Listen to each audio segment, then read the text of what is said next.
Hey there, my name is Lexi, and in this video, I'm going to be talking to you about the different edit modes in Pro Tools. So if you look to the top left-hand side of your screen in Pro Tools, you'll see that there are these four squares here, or rectangles, whatever you want to call it.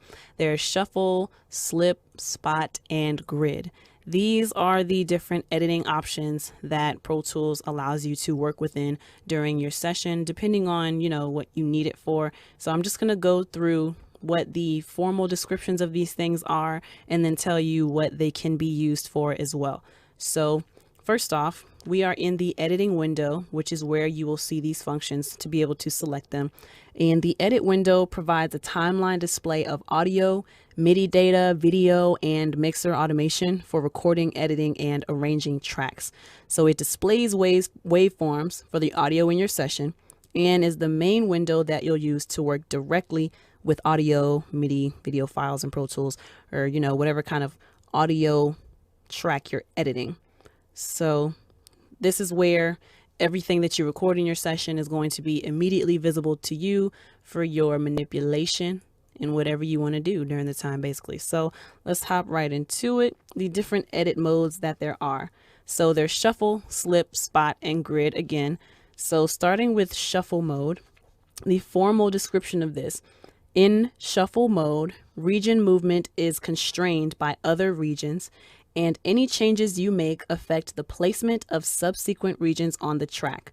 When you move a region in shuffle mode, it will snap to the previous or next region on the track. So additionally, when you perform an edit such as trim, cut, delete, or paste material, all regions to the right will slide along the timeline in a train car fashion to make space when adding material or to close the gap when you're removing material. Use shuffle mode as a convenient way to make regions line up next to each other without overlapping or leaving silence between them. So for me, I don't really use shuffle mode that often, but when I do, I find that it's really useful for things such as a 15, 20, or 30-second edit if you have just a plain instrumental track. So, working off of what the official definition or description of what shuffle mode is, when you select certain regions and you delete it, it's actually going to shift all of this over to fill in that space, so there's not going to be any silence left. So you see I just cut this piece out. I'm going to hit delete and watch what happens to that track to the right. That track to the right now moves over, and as you can see, I'm trying to slide it over, but it's not going to let me have any kind of silence. And if I want to move this track, it's not really letting me move it over unless I wanted to move it to the end of here, and then it would allow me to move it. So it's not going to really give you any free reign as far as your editing tools. Those editing tools like the trimmer, the grabber, they're going to be kind of restricted when you're using this mode. But again, back to my point of it being really great for making sound edits like 15, 20-second, and 30-second edits. If you are using shuffle mode, it's great for that because the track automatically slides down for you, so you're not having to slide it and try to find that perfect placement yourself. So how you would do that, you would look for a transient or a spot in your beat where it's consistently hitting with probably like a kick drum or snare or something. So let's listen. Let me take it off mute first. Boom, boom, boom, boom, boom, boom. So those are where our hits are. So let's say I chose a random one, cut it at that transient, and now I want to bring this transient in right here. So I'm going to cut just before that. I'm going to select this piece. So it sounds like this right now.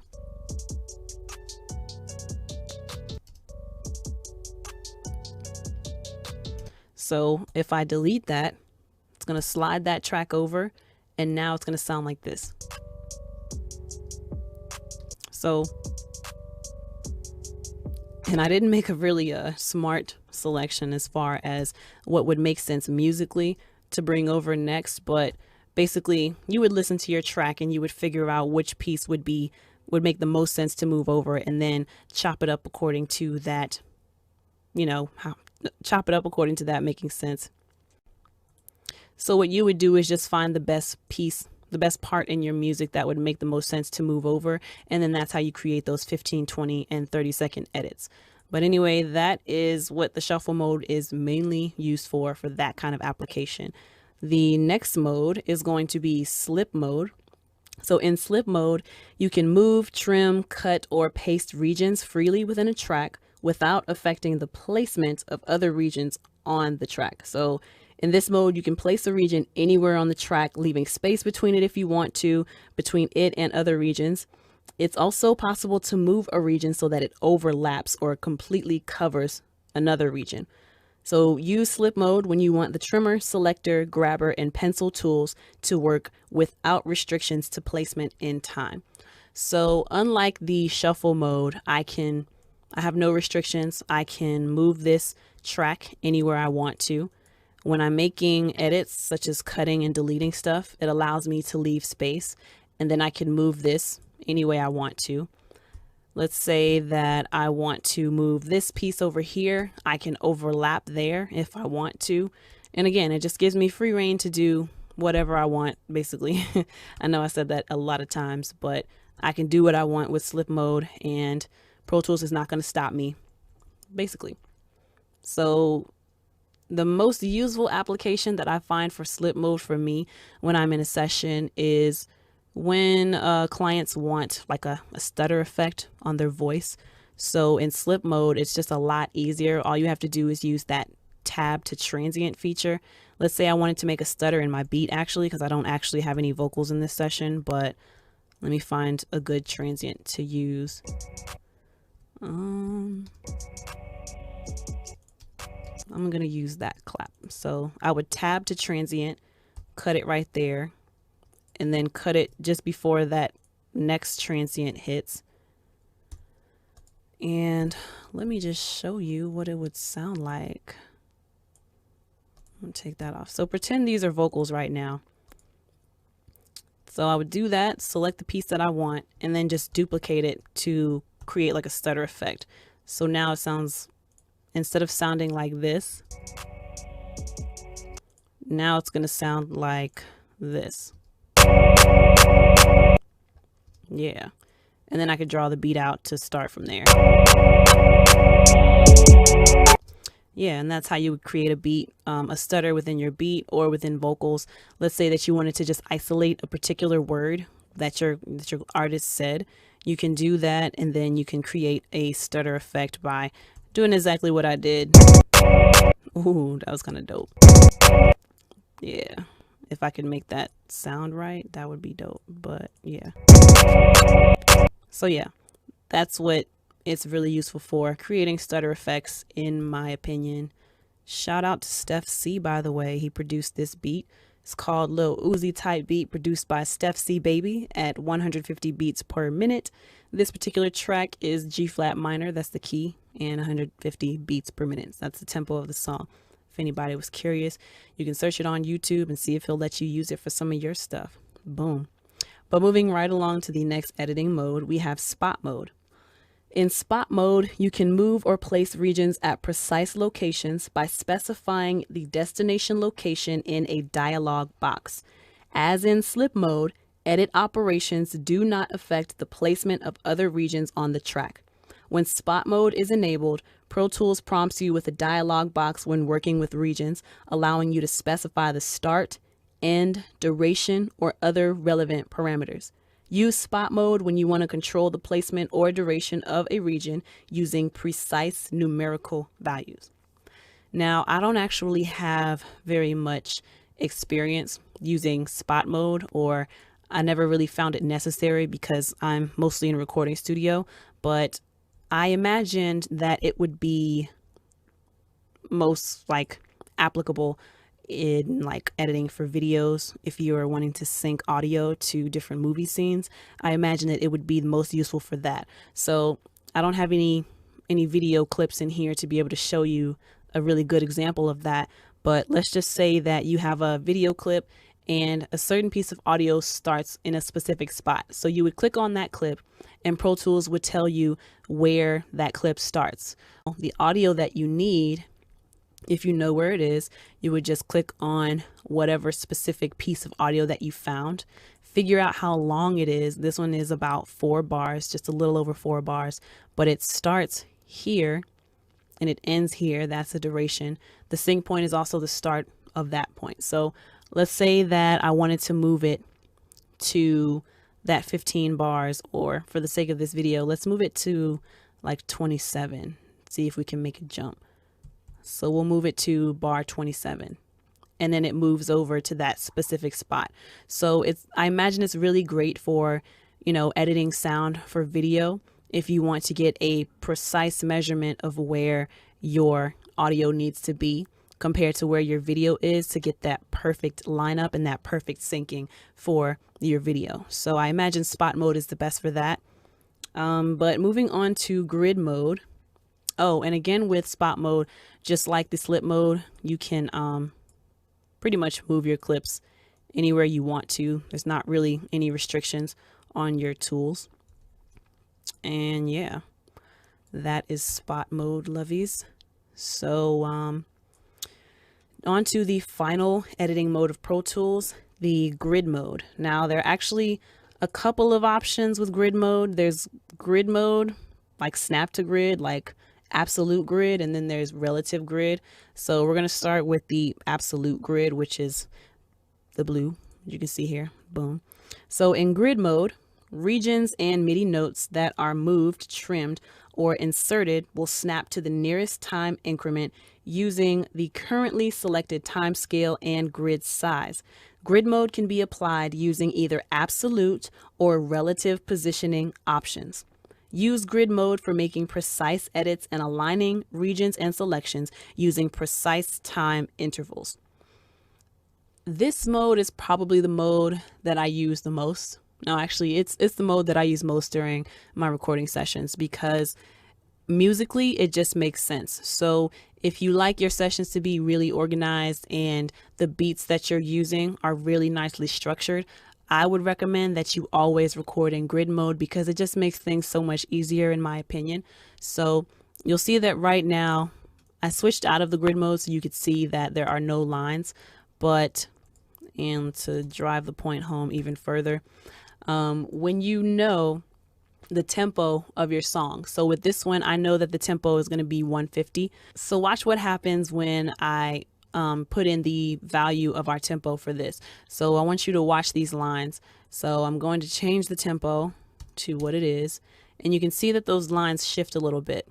So what I've just done there is I've engaged the grid mode, and those lines, they snapped according to what the tempo of my song is, which is 150 for this particular beat. Now, I mentioned earlier that it's really great and it just makes sense musically, especially if you like things very organized the way I do in my session. So the cool thing about grid mode, and it's important to make sure that your beat is actually snapped to grid mode. So wherever that, I'm not even sure the terminology exactly, but like the upbeat or the downbeat or that accent beat in your music, wherever that first hit is, you would align that to the grid. So let's see if we can find something that makes sense here and change it. Boom, boom, boom, boom, boom. So this seems to be the first thing. So what I'm going to do is I'm going to snap it there so that now all of those first hits are on my grid lines. And the only reason why you're seeing the grid looking so empty is because I have it measured in bars. So it's measuring by bar. But if I want to be able to see different time measurements, I guess, I can change it so that my grid lines are reflecting half note increments. I can change it to quarter note increments, eighth notes, 16th notes, 32, 64. And you can get pretty detailed in grid mode, but I typically like to keep it in the half note increments. That's just my personal preference. But now all of our transients are on those grid lines. Boom, boom, boom, boom. All right. So all of those first accent hits, they're on the grid mode. So again, the reason why I love using grid mode so much is because when you have a really nicely structured beat the way that this is, your verses are going to be the same length, your hooks are going to be the same length. So when you're going through and you're noting the structure of your song, let's just say that this is the typical structure, right? So instead of in slip mode to where things are just kind of, you can move them around and do whatever. Well, in grid mode, it makes it a lot easier. Let me change that back so it makes sense. In grid mode, it just makes things a lot easier. Say you have a hook that you need to fly. So we're going to pretend that this is a hook, because again, I don't have any vocals for this particular demonstration. But let's say that this is your hook and you don't want your artist to have to re-record it to, you know, match up with the next time the hook comes in, or you don't want to spend time having to inch it across to find just right where it sits on the beat. So in grid mode, what you can do is select where your hook starts and you can duplicate it to fly it over to the next part of the song where the hook comes in. By pushing Command D, it duplicates it over, and then assuming that all of your verses are the same length, you just keep going through until however many hooks you want throughout your song to be. So again, it just makes things really easy and less complicated in a session when you have the grid mode. And it makes you look really cool, it makes you look fast, and it makes you look efficient in front of your client, so you can quickly and easily move things along for your client and you're not wasting time, basically. Also for grid mode, it makes it easier to do stutters again. Like with the slip mode, you can do stutters, but I feel like the grid mode just gives you a more realistic and musically realistic idea of what those stutters are really supposed to sound like. So let's just see what this sounds like. I'm curious. So we have this. This is what it originally sounds like. But now what happens if I stutter it? It's just a stutter. See? It just makes more sense, especially when you have a beat that's laid out as nicely as this one. Again, shout outs to Steph C, because this beat is just, it makes my life easier as an engineer when I'm recording, because I can snap it to the grid and now it's easy for me to fly those hooks over for my clients and I'm not wasting time in a session. But yeah, so it just makes sense when you want to stutter the beat. It makes it easier. So let's say that the words in a song even are kind of following that same grid. It makes it easier for you to create that stutter effect and something that sounds and makes sense musically for the client and to the song in general.